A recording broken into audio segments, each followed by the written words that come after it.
peux te mettre un peu bien là, je crois, parce que là, ça ressemble à rien. Ah bah sympa, merci. Mais... Ah non, attends, je suis encore en pyjama. Ah, fais un effort, bordel, habille-toi un peu. Regarde, je suis habillé comme quelqu'un qui vit dans un bus et qui est en train de travailler. J'ai la tête coupée un peu, non? Tu vois? Salut les rêveurs, nous c'est Romain et Nadia, deux créateurs libres et nomades sur les routes des Amériques. Chaque semaine, on vous propose un moment d'évasion et de réflexion au cœur de notre moving life. De la pleine nature, de la bus life, des voyages et du mentorat. Voici tout ce que vous pourrez trouver chez nous. Alors soyez les bienvenus les rêveurs sur Blondeau de Moving Life.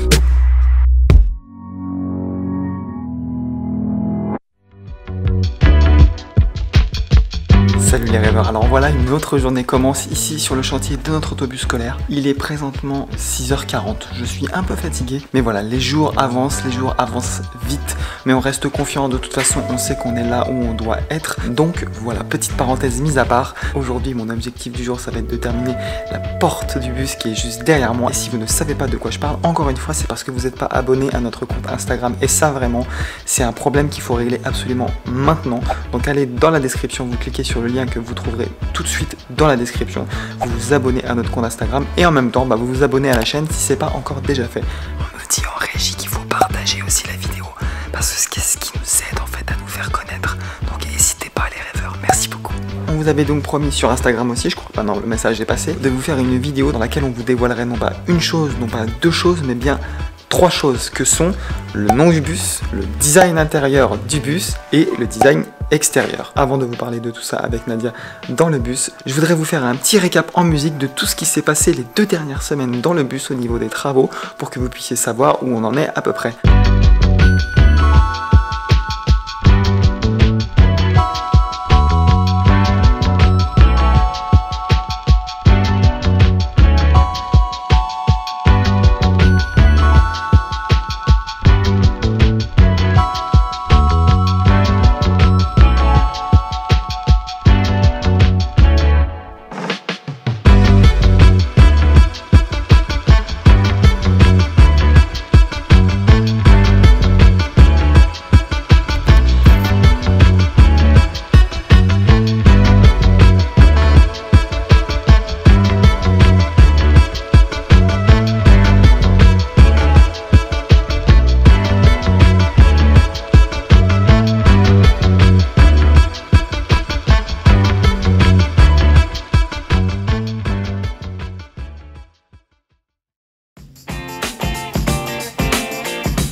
Alors ça y est, donc nous voici comme promis dans notre petit bus pour vous parler un petit peu, donc pour vous faire des révélations finalement. On a mis en place un petit setup un peu particulier parce qu'en fait on va filmer l'écran en même temps qu'on va vous parler. Ça nous permettra de vous montrer en live vraiment les différents éléments dont on vous parle, ce sera plus simple aussi à monter et puis ça va changer un petit peu. Avant de vous montrer les designs, je pense qu'il faudrait qu'on dévoile le nom. On va laisser planer le suspense un petit peu sur le reste. Quel est le nom de notre bus et pourquoi? Alors notre bus s'appelle Pio. Pio. Voilà, Pio. Disons que toute notre histoire est partie de Piopolis où on a vécu pendant 2 ans et c'est là que, que le projet de bus est né. C'est là qu'il a pris, en tout cas qu'il a pris racine et qu'il a mûri. Ouais. Donc, et puis nous, on s'est attaché au village, on s'est attaché à notre vie là-bas. Et c'est vrai qu'on s'était projeté un petit peu dans les travaux, faire les travaux là-bas puisqu'on était dans notre chalet à l'époque. On avait prévu de l'acheter à ce moment-là et de faire nos travaux sur place et tout. Et en fait, on a mûri un petit peu tout ce truc-là et puis voilà, on a appelé le village Pio en fait, de toute façon. C'est de là que tout est parti, donc pour nous ça faisait sens d'appeler notre bus Pio. Donc c'est ça, il était temps pour nous de vous dévoiler le nom. On avait prévu de le faire bleu nuit. Ouais. En référence au ciel étoilé justement de la réserve de ciel étoilé de la région, mais finalement non, mais ça vous allez découvrir après. Donc voilà, notre petit bus s'appelle Pio. Avant de vous dévoiler le design extérieur et intérieur du bus, on voulait faire une petite aparté après cette révélation du nom. C'était par rapport donc à notre création de contenu et par rapport à notre chaîne YouTube. Par rapport au fait qu'on produit énormément de contenu, du contenu gratuit évidemment. Et on voulait juste en fait vous parler un petit peu de ça, du fait qu'on aimerait en fait que ça prenne un peu plus. C'est vrai que c'est beaucoup de travail, d'énergie, etc. toutes les semaines à produire et parfois il y a des moments de remise en question de se dire disons que... Ouais, parce que nous on aime ça, on aime faire ça et on prend du plaisir à le faire et surtout on sait que ça fait partie de notre mission de partager notre vie, de partager le plaisir mais aussi les difficultés qu'on rencontre parce que c'est ça, on est dans un format de vie atypique, disons-le honnêtement marginal hein, par rapport à la grande majorité du monde. On sait que c'est quelque chose qu'il faut qu'on partage mais des fois on s'essouffle. C'est pas tant qu'on veut forcément du monde ou qu'on veut une énorme chaîne YouTube, c'est pas tant ça le but, c'est qu'on veut que notre message il soit diffusé au maximum de monde. Et c'est sûr que accumuler les vidéos à 200-300 vues pour du temps de travail qui est au moins, sur chaque vidéo c'est au moins 1 à 2 journées de travail par semaine, donc ce qui est énorme. Et nous on aimerait que ça prenne, que ce soit diffusé un peu plus. Et pour ça on a besoin de vous en fait, tout simplement. On a besoin que vous partagiez avec générosité et sans condition en fait. C'est-à-dire que il faut que vous commentiez, il faut que vous likiez nos vidéos, il faut que vous les partagiez sur vos réseaux sociaux. C'est vraiment une question d'algorithme, c'est vraiment très bête, mais sur YouTube ou Instagram, etc., à partir du moment Facebook, où sur Twitter, on a des commentaires, on est liké, on est partagé, ça va vraiment favoriser notre visibilité et ça va nous aider en fait tout simplement à toucher plus de monde. Et sur YouTube par exemple, c'est vraiment juste un petit commentaire, même si c'est un petit cœur, déjà c'est super, un like, s'abonner, etc.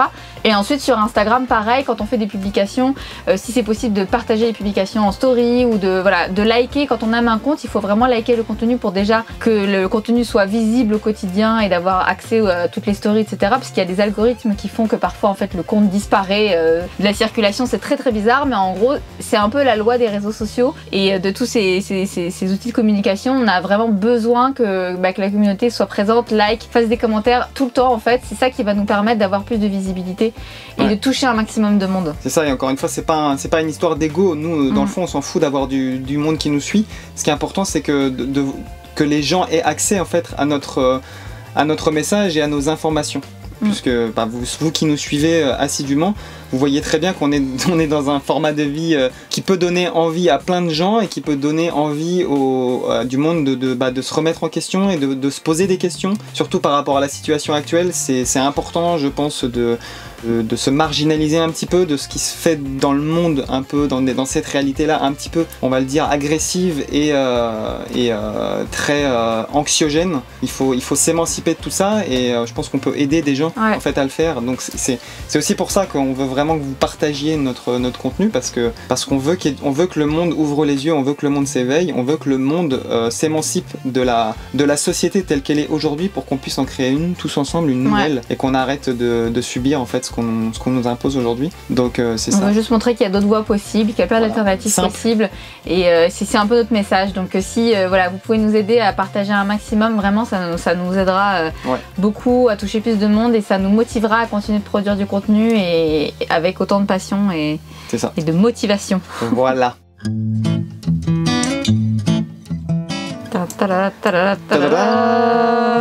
Donc comme on vous l'avait annoncé sur Instagram, le bus aura donc 2 couleurs.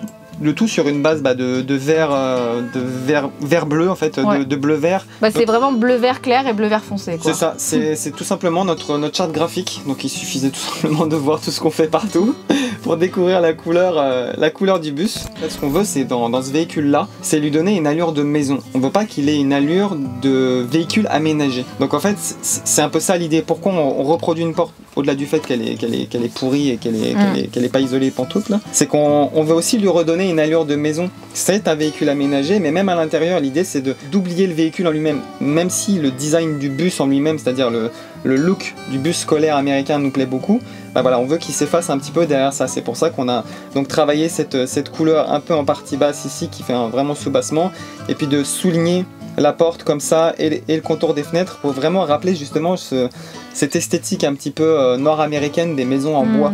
Qu'on adore. Qu'on adore, qu'on adore vraiment beaucoup. Sur le dessus, on a prévu justement une petite terrasse en bois. Donc le design il n'est pas tout à fait fini. Tout se fait un petit peu au fur et à mesure, en fonction de ce qu'on a, en fonction des outils, en fonction des moyens, en fonction du budget. C'est une terrasse qui va être en cèdre. Elle commence à être montée tranquillement, pas vite. Les traverses ont été faites, il ne reste plus qu'à les fixer, mais avant ça on va faire la peinture. Et donc il y aura l'échelle qu'on va vous montrer juste après. Le petit panneau au chevron qui finalement n'est pas fixé à l'extérieur, mais par l'intérieur pour plus de simplicité. Mais ça, il existe déjà, vous l'avez vu dans la précédente vidéo. Et cette partie-là, ce sera donc une petite tablette certainement. Certainement, on aimerait bien en fixer une qu'on pourrait déplier si on a besoin de poser des choses à l'extérieur. Voilà, si parce que c'est ça, parce que cette partie-là, on risque d'avoir un auvent sur toute cette partie ici. Concernant la peinture, donc on favorise une peinture claire sur le dessus parce que c'est beaucoup mieux pour le soleil, etc., pour éviter d'attirer trop de chaleur. Et en même temps, la partie base du véhicule sera sombre et c'est pratique pour justement tout ce qui est tâches, les projections de route, etc. Voilà. Donc voilà, pour le choix des couleurs. Donc sur la partie avant, au niveau du panneau écolier, normalement on va mettre un petit panneau certainement gravé Blondeau. Ça on va voir comment on le fait encore, mais l'idée c'est d'avoir toujours de retrouver un petit peu le design avec les chevrons. Et là c'est pareil, couvrir peut-être l'arrière de la fenêtre avec des chevrons, etc. Donc ça c'est vraiment, ça c'est des choses qui vont vraiment arriver à la toute fin, les petits panneaux de finition avec les chevrons et puis la gravure Blondeau, etc., etc. Donc ici nous aurons une belle échelle en bois également qui sera donc en cèdre elle aussi. Et là ce qui est cute, je vais zoomer dessus. Voilà, c'est le petit drapeau qu'on a prévu de faire, qui est un peu un drapeau qui mixe un peu tout, c'est-à-dire notre origine française, et puis notre lieu de résidence actuel, donc le Québec, et puis et le Canada en même temps, qui sont nos terres de cœur et d'accueil. Donc voici pour la partie extérieure. Alors ça y est les amis, on va maintenant vous dévoiler en partie le design intérieur puisque tout évolue, c'est comme le reste. Oui, forcément. Tout évolue en fonction des budgets, des moyens, du temps qu'on a à disposition et puis surtout l'argent arrive au compte-gouttes chez nous. Nous on n'a pas fait de plan 3D parce qu'en fait c'est notre métier mais on n'en a pas vraiment besoin parce qu'on visualise les choses. On arrive à visualiser les choses et ça nous aurait pris plus de temps pour pas grand chose finalement. Du coup on a décidé de passer tout de suite en plan et élévation, donc on espère que vous comprenez, mais en tout cas vous allez comprendre le design global et l'ambiance générale qu'on veut donner. On va expliquer. Donc là, on a les petites marches, on a l'entrée, on rentre par ici. Voilà. Ici, en face, c'est le fauteuil conducteur. Qui sera lui aussi, couvert avec un tissu comme l'autre. C'est ça. Et en fait, voilà, ça va être vraiment un couloir. De toute façon, on n'a pas la place. Et puis à gauche, on va avoir la zone table, fauteuil, rangement. Et à droite, on aura la zone cuisine. Donc, avec évier, plaque gaz et petit frigo. Et après, au fond, on a donc les deux cabines qui sont derrière nous. Sont juste ici, qui existent déjà. À gauche, donc là derrière nous, ça va être la penderie. Voilà. Et à droite, ça va être la zone toilette et salle de bain. Voilà.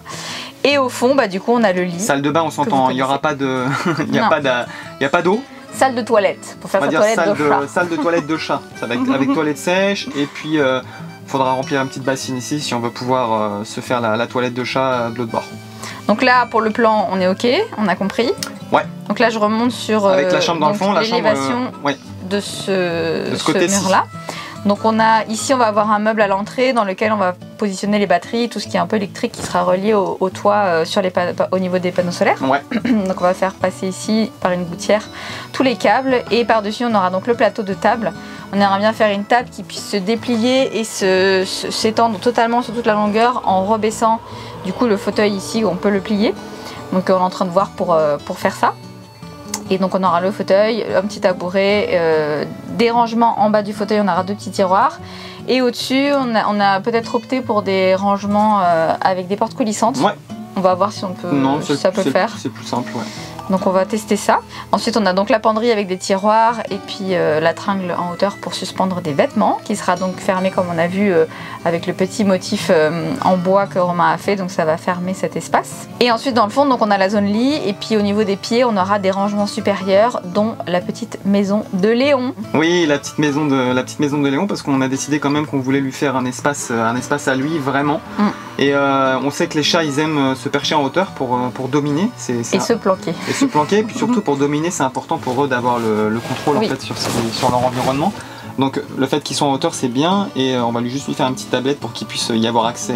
C'est ça. Et après l'autre ce sera un rangement pour nous et ensuite on aura donc des rangements pour mettre des livres etc. dans la zone lit. Et en dessous du lit on a donc des rangements qui seront accessibles par l'intérieur et des rangements qui seront accessibles par l'extérieur du bus. Donc cette case là ce sera donc par l'intérieur et puis par ici ce sera par l'extérieur. Voilà. Ici il y aura donc la litière de Léon et puis du rangement d'accès aussi de ce côté. Et de l'autre côté ça va nous permettre de mettre un peu tout, les stocks, les affaires d'extérieur, nos vêtements d'été, hiver en fonction. Oh oui.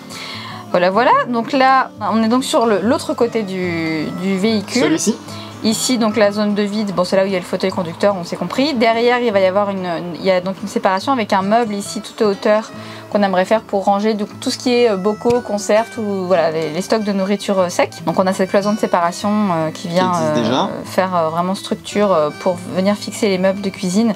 Donc on va avoir le meuble frigo avec un tiroir en dessous. Donc ça, on n'a pas le détail là, mais en tout cas c'est ça. Probablement des plaques propane de rond au centre, mais on n'a toujours pas trouvé ce modèle-là ici au Québec. Donc on va essayer de chercher ça. Avec en dessous, il y aura la bonbonne propane et puis certainement poubelle, etc. D'ailleurs, si vous nous regardez et que vous connaissez une place où on peut acheter un 2 ronds propane pour des VR, en tout cas, voilà, même parce qu'on n'en trouve pas en fait, c'est très difficile à trouver.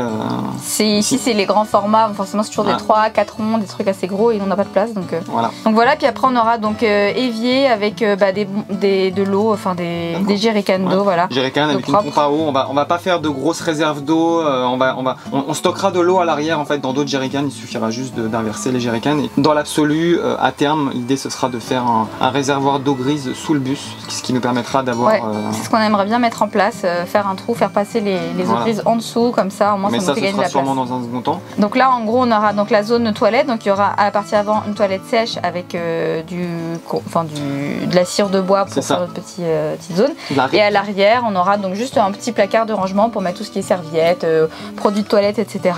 Les miroirs, les affaires de toilette, comme ça tout sera stocké dans cette zone-là. De ce côté-ci, dans le toilette, entre guillemets, on va garder la fenêtre accessible. Oui, pour pouvoir avoir de la lumière naturelle et puis pour ventiler aussi, c'est important. Pour l'ambiance globale, on veut rester quand même sur quelque chose d'assez neutre, d'assez lumineux, parce que c'est petit. Et naturel. C'est vrai que voilà, c'est ça l'idée, c'est de rester sur des tons de blanc, bois, des petites touches comme ça.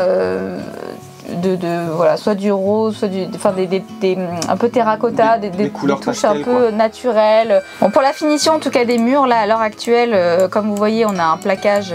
Là c'est un plaquage, d'avant finition. Parce que après en fait ce qu'on va mettre, un lambris en bois des naturel. Lattes horizontales. En bois naturel et du coup, bien poncé, c'est doux et puis ça va très faire beau et puis ça va ramener de la chaleur. Et puis le reste, on va repeindre le plafond en blanc. Et puis pour le sol, là sur le plan on est sur une teinte un peu noyée, un peu foncé, mais on n'est pas encore fixé, on verra ce qu'on trouve ici. Mais surtout ça va dépendre en fait du reste, parce que c'est ça, là on va avoir le sapin un peu naturel, ensuite on va avoir du contreplaqué russe, là nous on appelle ça du multipli-bouleau en France, mais c'est un bois très clair, donc on verra si ça reste naturel ou si c'est peint. Et il va falloir un petit peu voir tout ça au fur et à mesure, et le sol va dépendre de ça finalement. Bon, je crois qu'on a fait le tour en tout cas du design. C'est sûr que les choses changent, évoluent en fonction de comment on construit les choses. Et puis on a des nouvelles idées qui arrivent à chaque fois. Donc c'est en mouvement tout le temps. Hein. C'est la mouvement.